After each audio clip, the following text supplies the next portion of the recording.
Saxon's Calculus, Lesson 80, is about solids of revolution.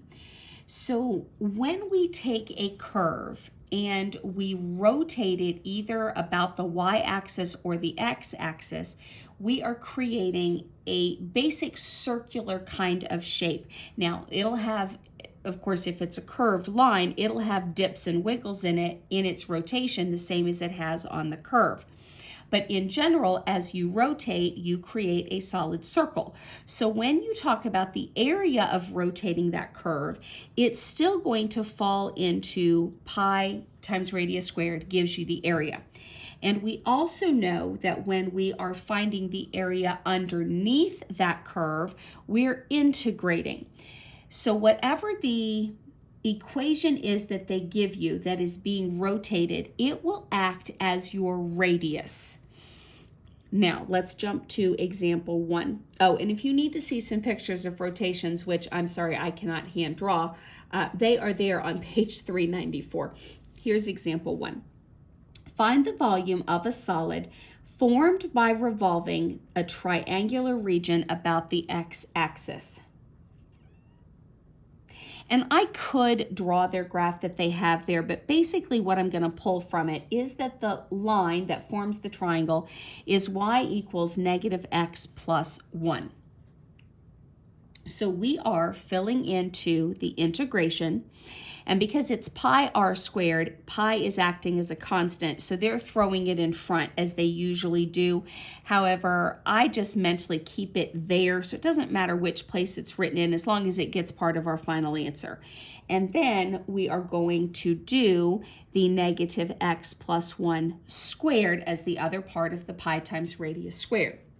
Now, the other piece of information I need to pull from this picture, which I didn't put on the paper for you, is the boundaries here for this integration.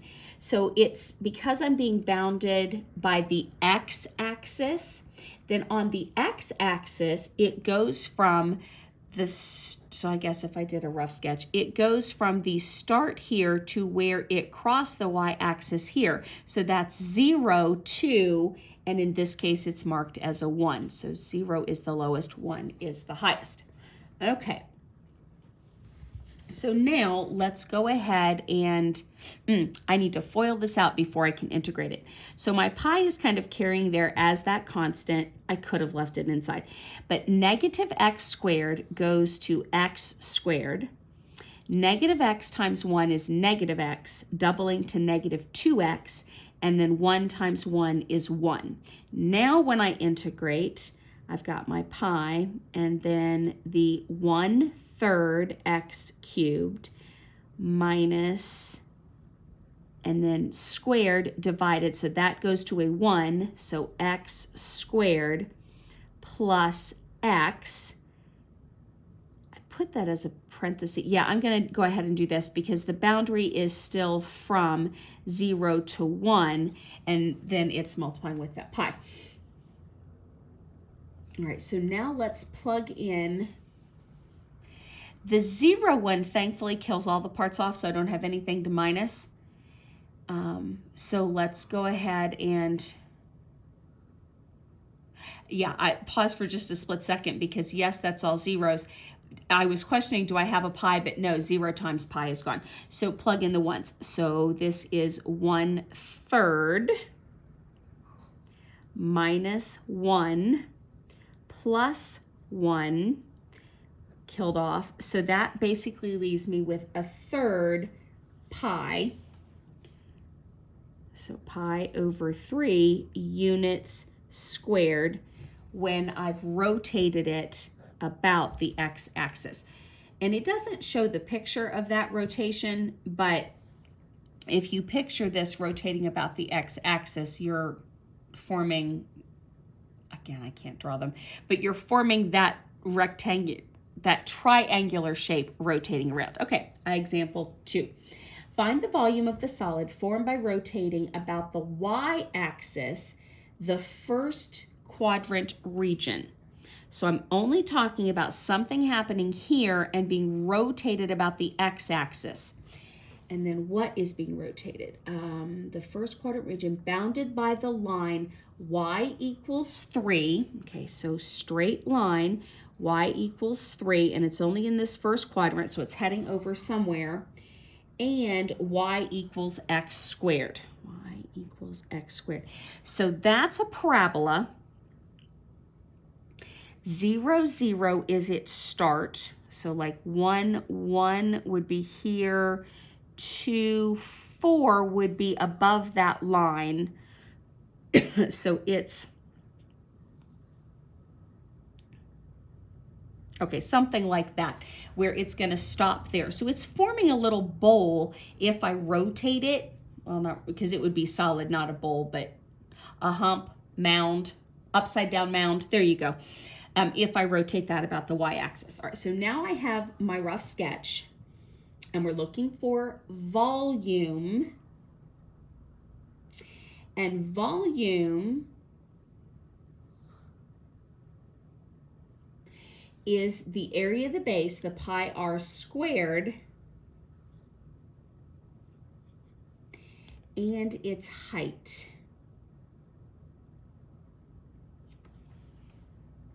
I'm going to amend that statement.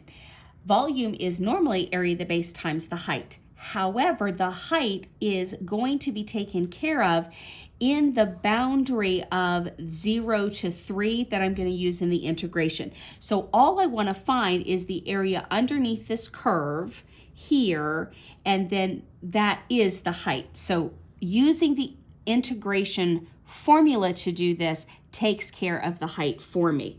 So I know it's going to be pi times the integration with the radius squared.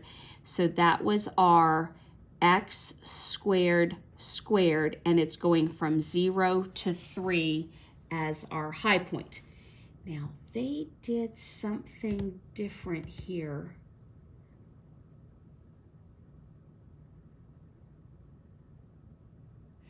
I want to make sure I have the right letter in here for the way I'm rotating. Let me think about that for a split second. It's the y value, because I'm rotating about the y-axis. I need the y in here for my radius. And I didn't stop and find that. So since the original equation was y equals x squared, and I need to be plugging in the y, I have to solve for the x. So I have to undo the squared by square rooting both sides. So x equals the square root of y. That's my radius I need to fill in, square root of y. Now, when you square that, you kill off the y. You kill off the square root, just leaving the y. So now you are integrating basically y from the 0 to 3. That pi is still carrying in front. When you do that, you get y squared and then 1/2 y squared, plugging in 0 to 3, and then we're going to multiply that whole thing by pi. Okay, so the 0 won't matter. It's going to kill everything off. 3 squares to 9, so that's 9/2 pi units squared. Example 3. Find the volume of the solid formed by rotating about the y-axis. So again, I need to make sure I have y in my integration formula. I lost the problem. Rotating the y. The first quadrant region of, okay, so again, first quadrant only. Circle, whose equation is x squared plus y squared equals k squared. So I need to isolate the x. So x squared equals k squared minus y squared, moved it over. Square root to fix that. Square root then of k squared minus y squared. And that will be what I will use for my radius. So I know I will have pi with an integration of And I'm going to change that to k squared minus y squared to the 1/2, not written in a square root. I think I prefer that. And now it was a circle. There are no numbers attached with the x or the y, which means the center of the circle is at 0, 0. The radius is k, so I don't really know where that is. I would just have to label k and k because it's the same radius, and then this is the curve, and then I'm rotating that about the y-axis again. So now it's just the reverse of this. It's flipped. Now my dome is a normal looking dome. Okay, so I need my boundary. I'm going from k to 0. All right, now I have all my parts in place. Okay. Now becomes the debate. Did I really want this way? Oh, okay. I can do like a u substitution then for k squared minus y squared. So I'm integrating u to the 1/2, which adds, so flipped, that makes it 2/3, because that's 3/2, u, which is my k squared minus y squared, now to the 3/2. And I still have to deal with the internal pieces.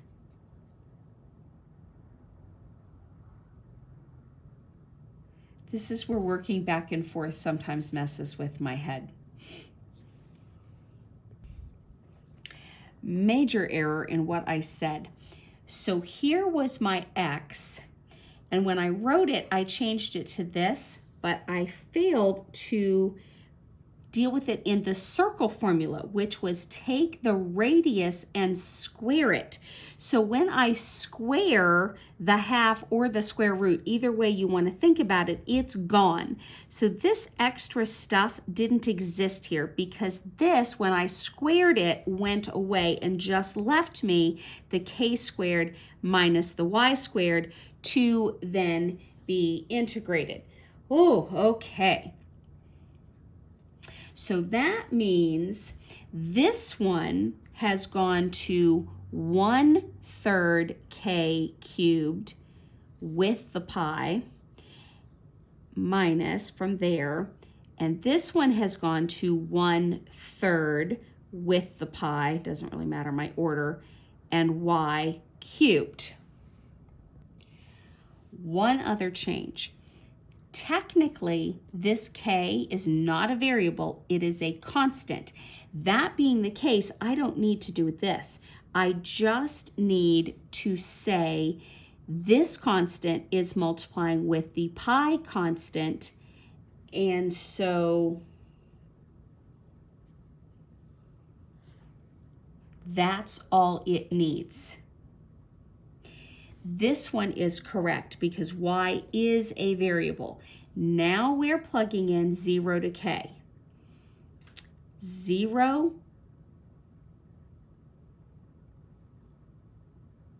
kills that off.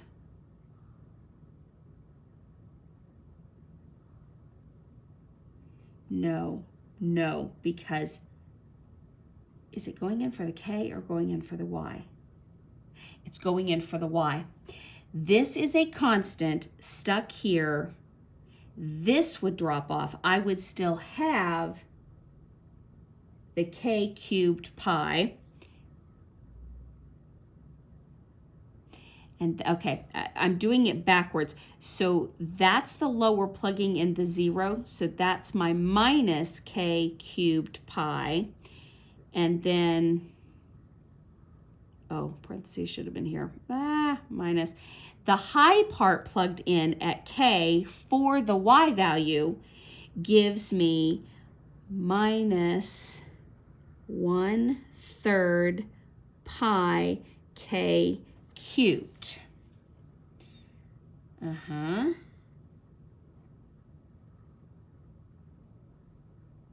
Now, Can't do that on a calculator. All I can do is simplify it as much as possible. So the constant, all of that is a constant. No, doesn't matter anymore. K3, pi, and pi. I feel like I need a common denominator with the 1/3, so that would make that 3/3. -1 plus 3 is 2/3. So 2/3 with the pi and the K3 carrying with it. And they just wrote it all in the numerator. 2 pi K cubed over 3 units cubed. Okay, that one was straightforward. I just had a little bit of trouble, and I'm afraid I made it seem more complicated than it was. So just as a quick review, once I knew I had my graph, I had to solve the equation for the x. Then I'm plugging it into the area formula, so pi with the integration of, and I used my height, 0 to k. And then when I plugged my radius in, I should have squared it, just leaving the k squared minus y squared part.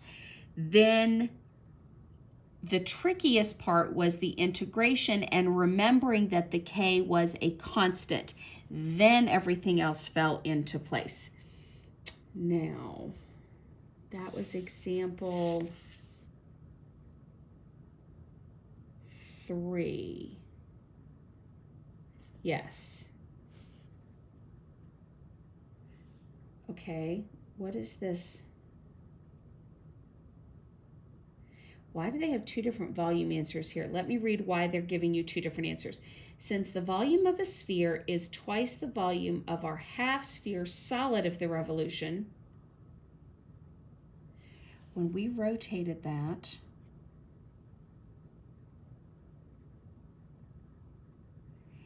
it wasn't the full circle, it was only in the first quadrant. That is important. I do need to make a change to that. Okay, since the volume of the sphere is twice the volume of the half sphere solid of our revolution, we have used calculus to develop a formula for the volume of a sphere of radius k. Oh, never mind. They are shortcutting it. Rather than making you go through this anytime you're dealing with a circle, they are giving you this shortcut formula and saying that the volume of a sphere is 4/3 pi k cubed units cubed. That is one that they try to get you to memorize in your spherical formulas, and so they're just saying that's where we got it.